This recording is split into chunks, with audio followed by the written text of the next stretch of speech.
He thought he was alone until his reflection started doing things he didn't. The house on Ashwood Lane had been empty for 17 years. Locals avoided it. Kids dared each other to run to the porch, knock on the door, then sprint back out laughing, nervously glancing behind them. But no one lingered. Not after what happened to the Morrow family. Nobody ever really talked about it anymore, at least not openly. But in hushed voices over beers or during long, stormy nights, people still ask the same question. What drove them insane that night? 17 years later, Jonah Morrow was coming back. Jonah barely remembered the place. He had been just 8 when his parents went mad. His father had clawed out his own eyes in the basement. His mother had wandered into the woods barefoot, singing lullabies until they found her 3 days later, her vocal cords shredded and bleeding. Jonah had been found locked in his room, eyes wide open, whispering to the walls. Now 25, he had just inherited the house after his mother passed away in the institution. A key arrived by mail along with a terse legal letter. No explanations, just the deed and the cold weight of a forgotten legacy. Despite everything, he returned. Ashwood Lane hadn't changed much. The trees still leaned in too close, their branches like crooked fingers. The air around the house was heavy, the kind of heaviness that clung to your skin and made you doubt your senses. The house itself stood proud and silent, 3 stories tall, with dark red brick partially swallowed by ivy. The windows, dusty but intact, looked like watching eyes. Jonah stepped onto the porch. The wood groaned beneath his boots. He inserted the old-fashioned key, and the door creaked open. The air inside smelled like thyme and mold. The interior was frozen in the early 2000s, floral wallpaper peeling, furniture covered in white sheets like forgotten ghosts. Dust coated everything, but no signs of damage, no vandalism. It was like the house had simply waited. He moved through it room by room, memories drifting back like shadows. His father's laugh, the smell of his mother's perfume, a song playing on a record player, and something else, something darker, a whisper he couldn't place. That night, Jonah set up a sleeping bag in the living room. He lit a fire in the old fireplace. His phone had no signal, but he wasn't surprised. He had brought books, snacks, and a battery-powered lamp. At 2:13 a.m., he woke up gasping.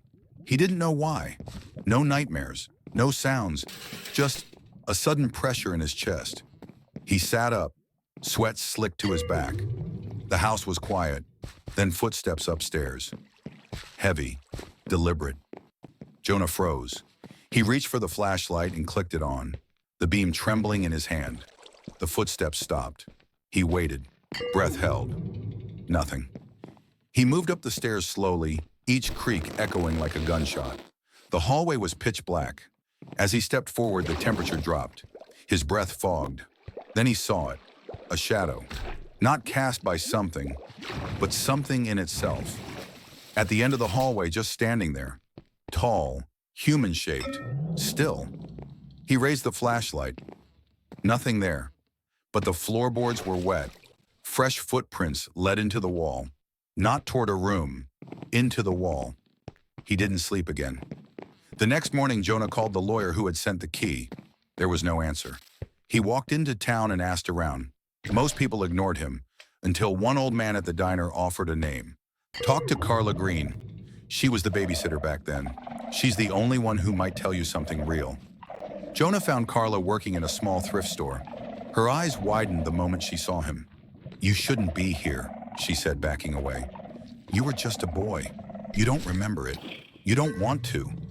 "What happened to my parents?" Jonah demanded. Carla looked around, then motioned him into the back room. "I was there that night," she whispered. "It wasn't insanity. It was the house. Your father found something in the basement, an old bricked-up chamber." Jonah's skin crawled. "He broke through it," she continued. "Something came out. Not a thing you could see. But it was there, in the shadows, in the mirrors, whispering, watching. We heard it laughing. I ran.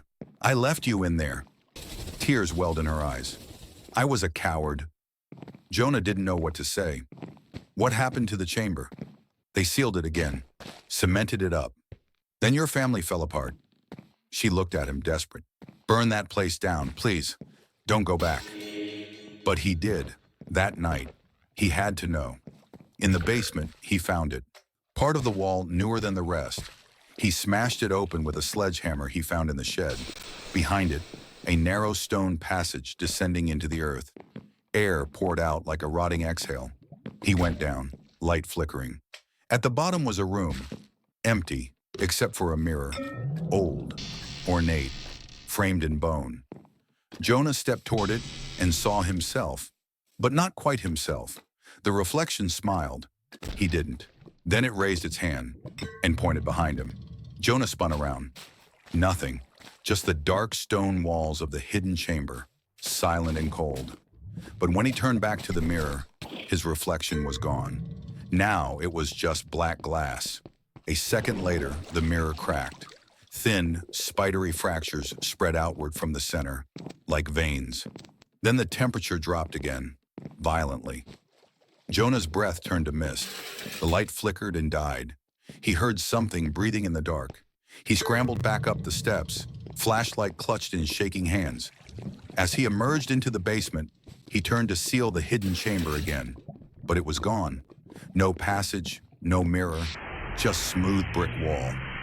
Jonah didn't sleep. The next morning, he woke up sitting upright on the living room floor, unsure when he had dozed off. The fire was out. His lamp was dead. But someone had left a note on the mantel. It was in his own handwriting. Do not trust the mirrors. His heart stammered. He didn't remember writing that. That day, Jonah began noticing things. In the bathroom mirror, his reflection blinked a split second too late. In the hallway mirror, he caught glimpses of someone standing just behind him, even when he was alone. In the attic mirror, he saw a version of himself, eyes hollow, mouth stitched shut, staring with hatred. He smashed the mirrors, all of them.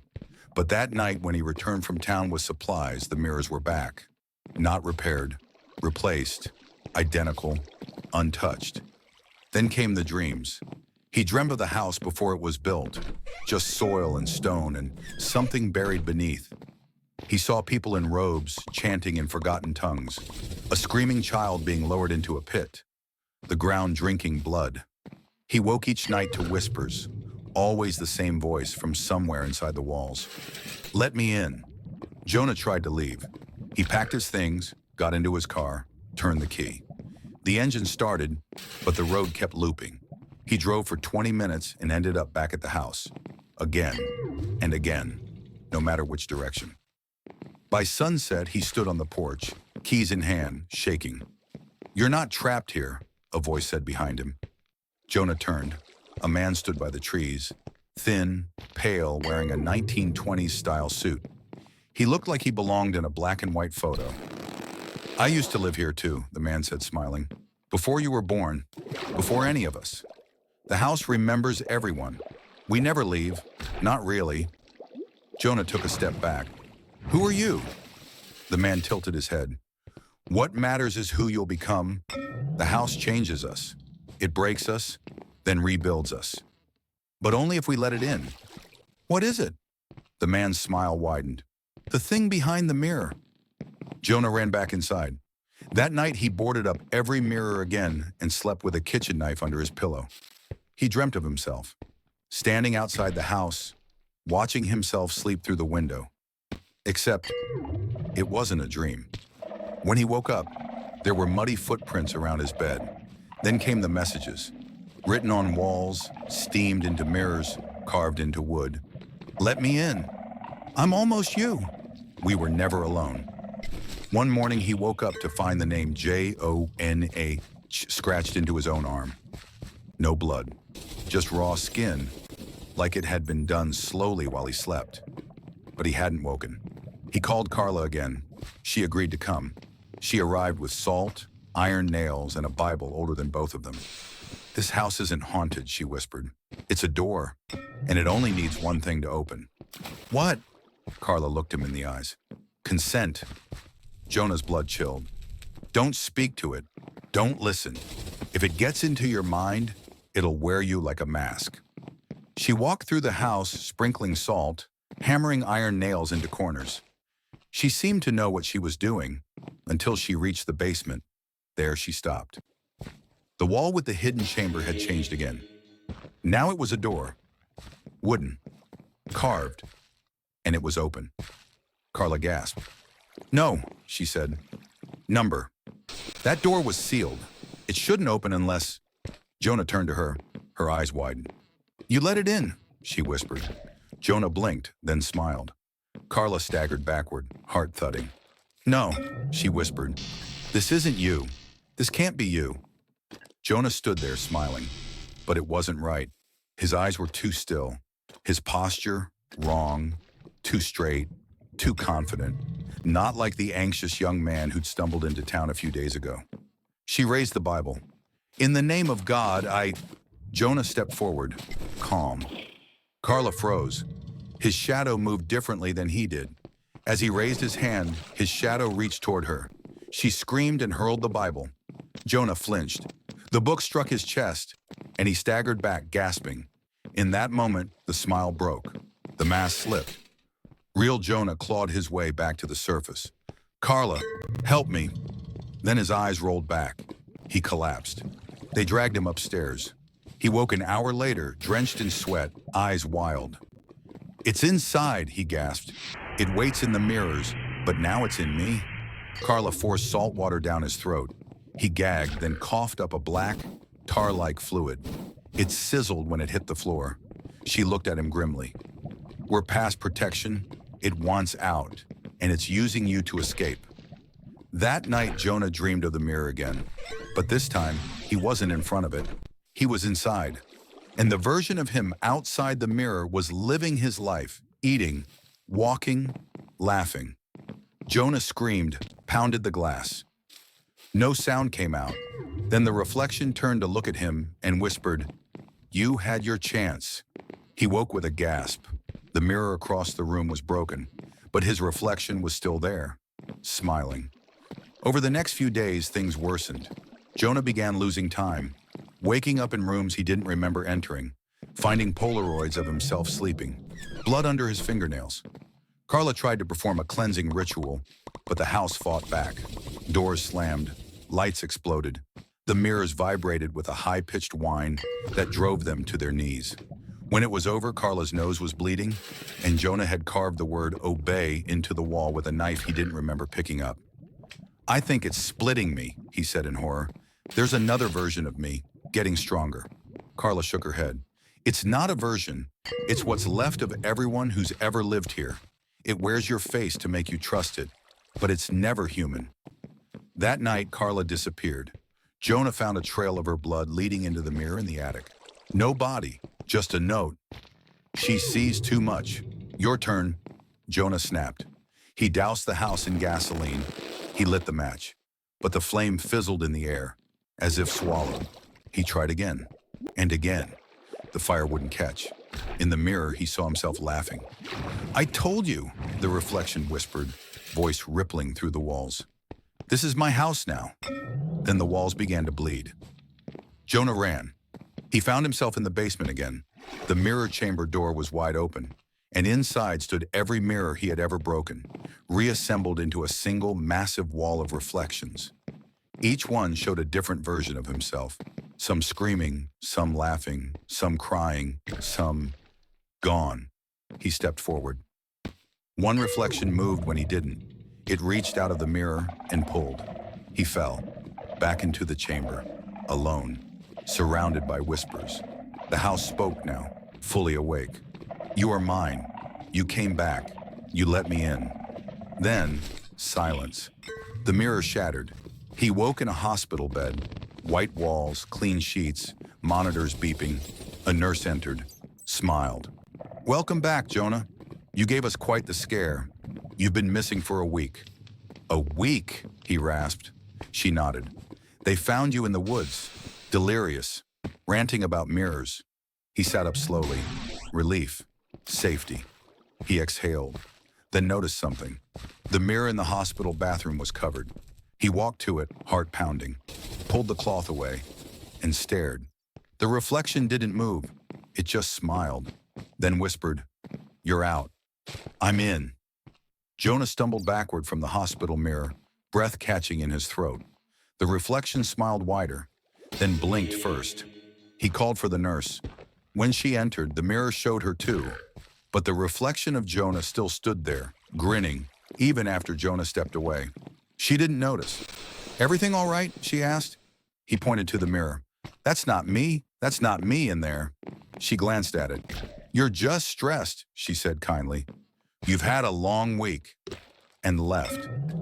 But before she closed the door behind her, she looked back, and for just a second, her own reflection didn't move.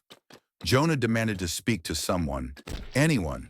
Doctors came, psychologists.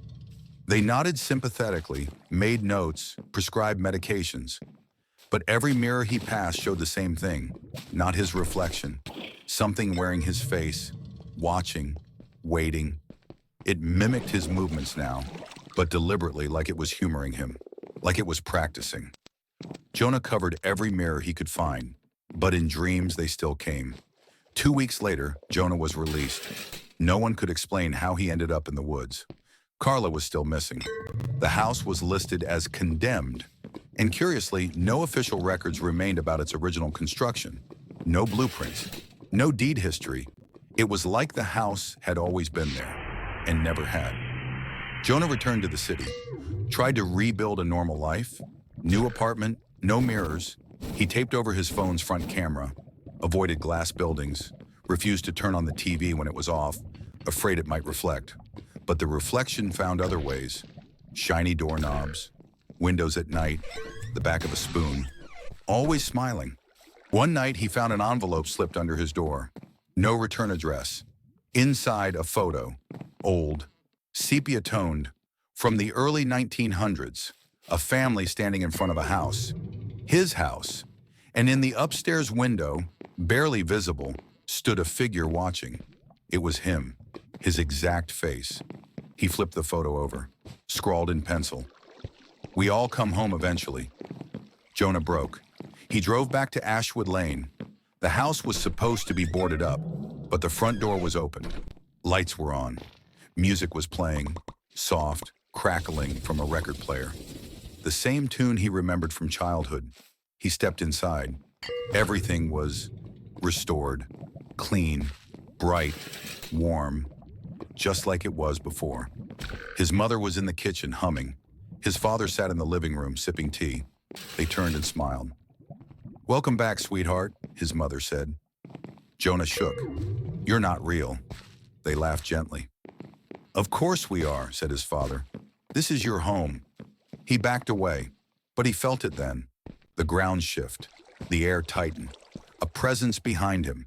He turned, himself, but cleaner, smiling, calm, dressed in his clothes, the reflection. "I've been waiting," it said. "You ran, but you knew. This was always going to happen." Jonah's mouth was dry. "What are you?" "I'm what's left when the house eats the rest." The reflection stepped closer. "I'm the part of you that believes, that listens, that opens the door." Jonah looked around. His parents' eyes were glassy now, their movements mechanical, not human. "Why me?" he whispered. The reflection tilted its head. "Because you're perfect, empty in the right places, full of cracks, just like all of us were.